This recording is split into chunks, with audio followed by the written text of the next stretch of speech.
Good day, everyone. Welcome to Morning Sip with Rev Melissa. I am Rev Melissa. SIP stands for Spirit in Practice, where we practice because practice makes progress. Yes, it does. Yes, it does. So, we are wrapping up our Collective Effervescence series. So, I want to give you a little recap and then we're going to get into the ending of it today. So, okay, let me stay focused. Collective effervescence is the electric sense of energy, harmony, and connection that emerges when a group of people gather for a shared purpose. So this term collective effervescence was coined by sociologist Emil Durkheim in 1912. So it describes how participating in simultaneous, synchronized actions unifies a crowd and makes individuals feel part of something much larger than themselves.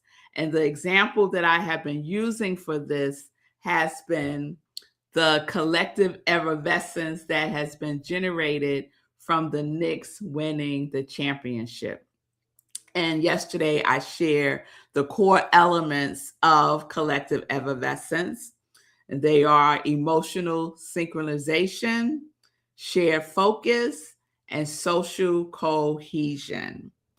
So today I wanted to spend a little bit of time sharing two things about collective cohesion. One thing is the benefits of it. So let's share some of the neuroscience. I got distracted by this.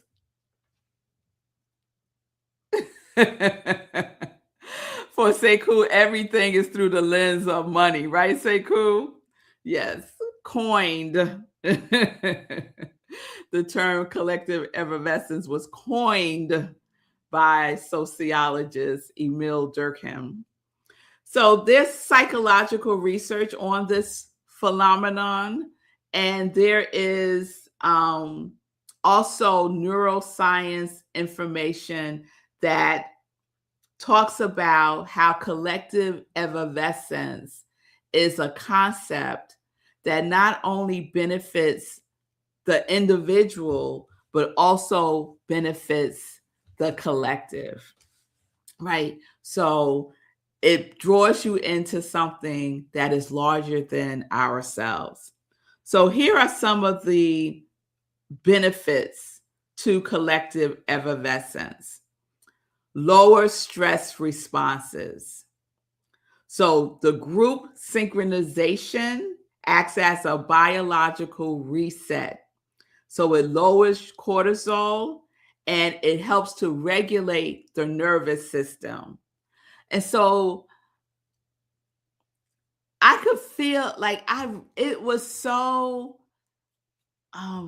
tangible, the feeling of joy and happiness at the parade. Like I could actually feel it. Like it was as if I could just grab it and hold on to it, right? So there was a synchronicity that was present, the synchronicity of joy. And just think about the biological benefits of that. 2, increased social bonding.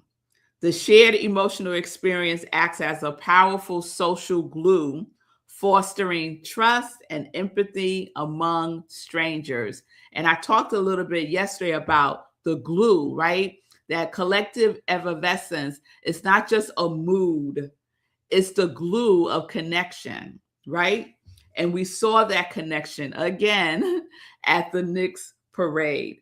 And it was certainly amongst strangers, thousands and thousands of people who do not know each other, but had this shared joy about this event that occurred. So it increases social bonding. And then 3, enhances well-being. So regularly engaging in shared rituals is tied to a higher rate of life satisfaction and resilience against life challenges. And this is one of the things, this collective effervescence is also present in blue zones. So I don't know if you know about Blue Zones, but there's a wonderful documentary, and I think it might be called Blue Zones. I think it's on Netflix, about people who live to be in their hundreds, right? Not hundreds. People who live to be 100 years old plus. And one of the shared components in certain regions is this, that there is a collective effervescence. There is a social bonding that is occurring amongst the people who live in these particular blue zones around the world. So it impacts our well-being, right? To be in that vibration, to be in that feeling tone of, someone said, vicarious joy, right? To be in and around, directly or indirectly, has benefits to everyone. And I love that. I love that. So those are the 3 areas that they've been focusing research as it relates to collective effervescence.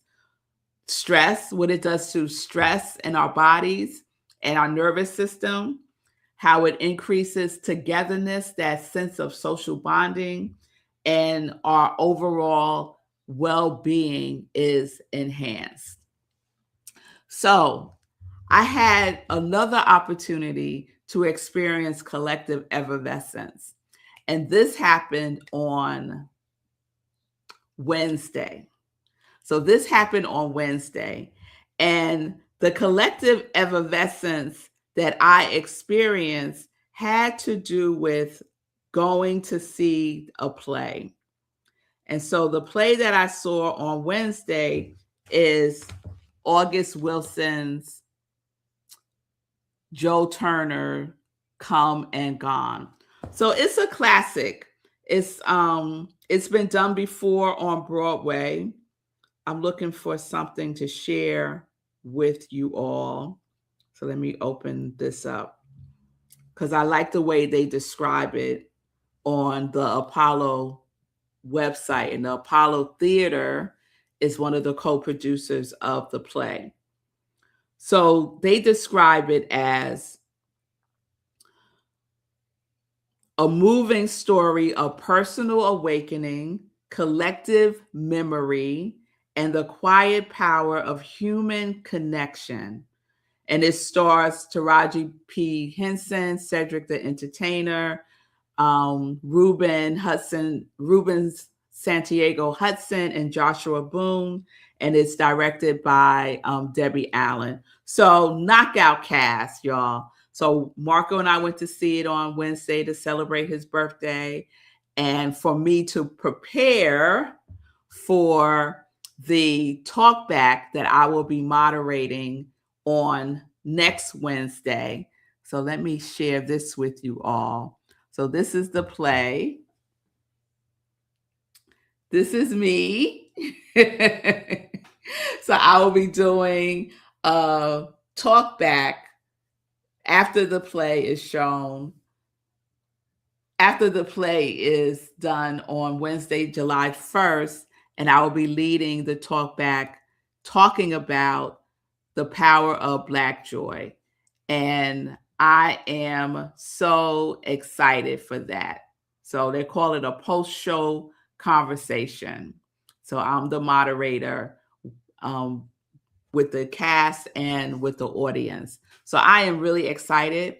And so I was there on Wednesday enjoying the play, but also thinking about what I would like to talk about to lead the conversation next week when we talk about the power of Black joy.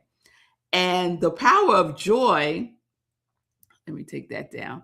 The power of joy is one of the elements of the collective effervescence.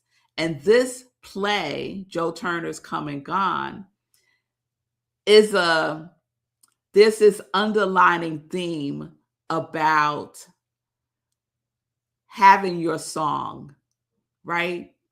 And how everyone has their song, that essence of who they are, the truth of who they are, and that we get to express that in the world as our song.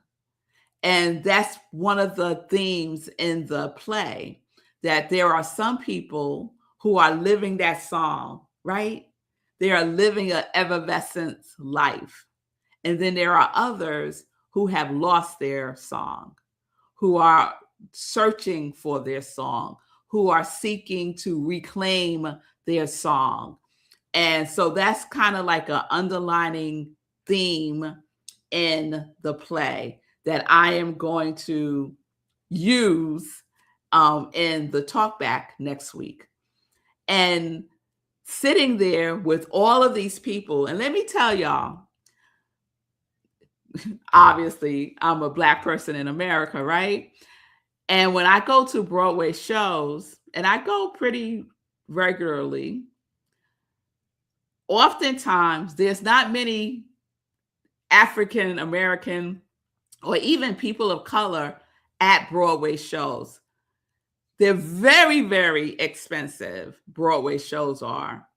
And it was so wonderful to see this play, which is an August Wilson play, and which is almost a little typical of August Wilson plays, for there to be a large Black audience.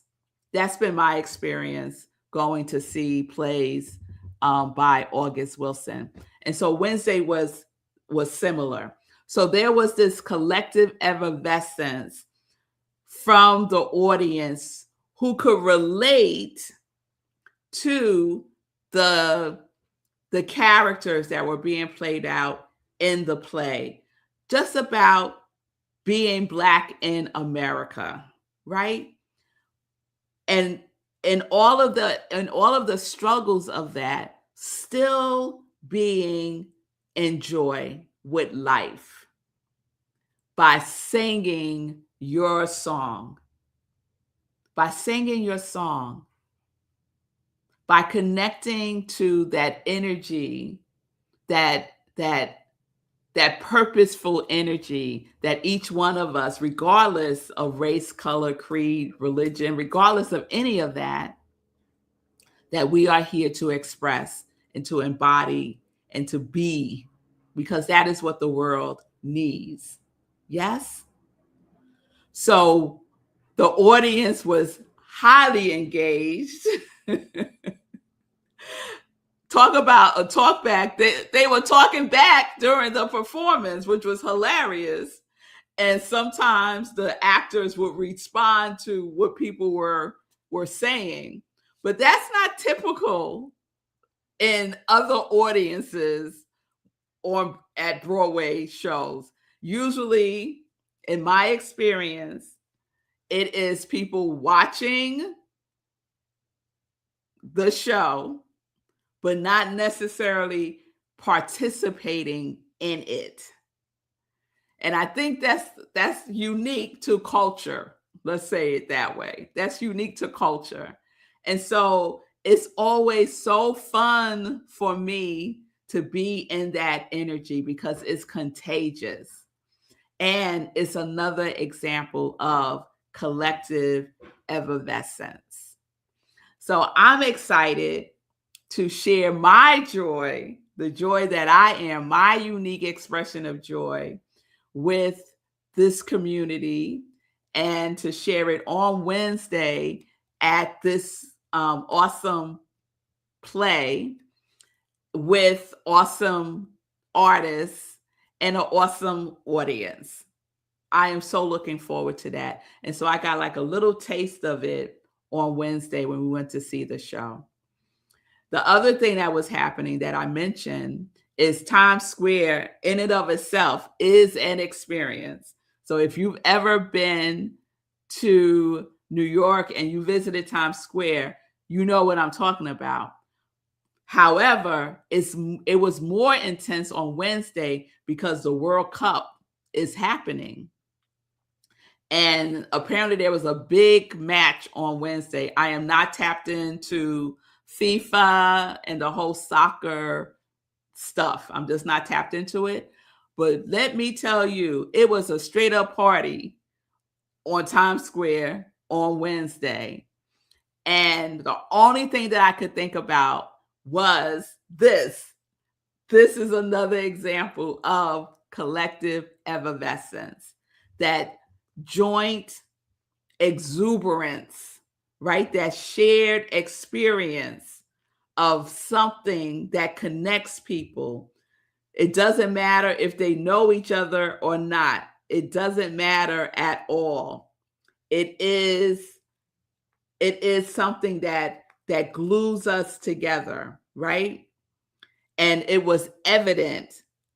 It was evident on Wednesday as, I don't know, it seemed like thousands of people to me joined together to celebrate these soccer matches that are happening. So there was a definite electric feeling of harmony for sure. There was a definite electric feeling of joy for sure. There was social bonding happening because you just get caught up in it. You just get caught up in it. And I had to purposely remove myself from all of that energy because it was a lot to get to the theater where I needed to be. So, anything else I want to share about collective effervescence? Let's see. Let me just double check my notes real quick. I think that captures it. So, be on the lookout for opportunities to be a part of collective effervescence because it happens. It happens more than we think that it does. And just allow yourselves to participate in it and to also give to it, to give your joy, to give your song to it. Because we need to spread this. We need to spread more collective effervescence and tap into the opportunity when it presents itself. All right. So let me check in with y'all and then we'll get into some joy news.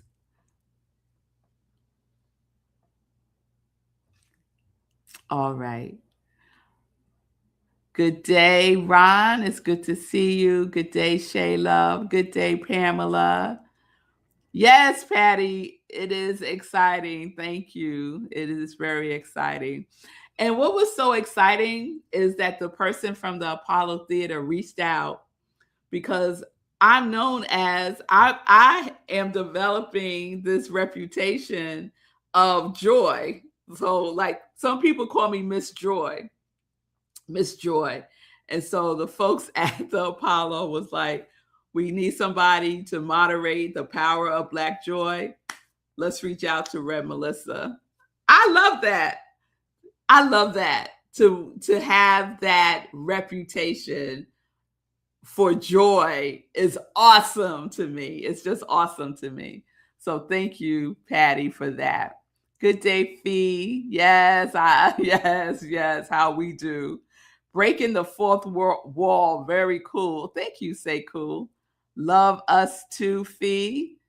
And yes, Fee said, yes, Say Cool. I see you breaking the fourth wall. There's nothing like live theater on Broadway. I saw Taraji's acceptance speech for making the wall. For making the wall? Okay. I have to look up that speech, Fee. And Fee also shares, I've experienced that feeling of social bonding every time I got to experience Frankie Beverly live. Yes, I've seen Frankie Beverly live. Frankie Beverly and the Maids. Yes, girl. Yes, I echo that. Oh my God, I'm open for more collective effervescence, right, Sekou? Yes, and I know that's going to happen, Fee and Sekou. Yes, Joy, Miss Joy. Sekou, Miss Joy is better than Melly Raw Dog. Because there was a time in my life where I was known as a Melly Raw Dog. Don't mess with me, and I won't mess with you. But now I certainly love Miss Joy way better than that. Thank you, Patty. Thank you. Yes, Sekou know. Sekou know what I'm talking about because he gave me that nickname, Melly Raw Dog, because I would go, y'all. But now I go with Joy. So, Collective Effervescence, if you experience it, please share it with me. I would love to know. You can send me a direct message and share. I'm really interested. I'm really, really, really interested. All right, y'all. Let's get into some joy news. Speaking of joy, let's get into some joy news. So, this weekend at Rockland Centers for Spiritual Living, Rev Joan Faison will be speaking Love Lifts Us Up Where We Belong. And it will be wrapping up our June theme, Higher, Deeper Love. So all this month, our titles were based on songs. So we know this song, Love Lifts Us Up Where We Belong. Our music, we have live music this Sunday with Rhonda Dene. We are virtual, so you could join us via Zoom or watch the live stream on Facebook. So it's going to be a wonderful, wonderful service, and we hope that you would join us virtually wherever you may be, 10:30 a.m. Eastern Time. I will let you all know next week how everything goes with me at August Wilson's Joe Turner's Come and Gone for the Talk Back, The Power of Black Joy. I'll keep you all plugged in about that experience next week. And have a wonderful, wonderful weekend, y'all. I will see you all hopefully on Sunday, if not Sunday, at the next Morning Sip with Rev Melissa. Peace and blessings, peace and justice. We are living life in joy, connected to our yes.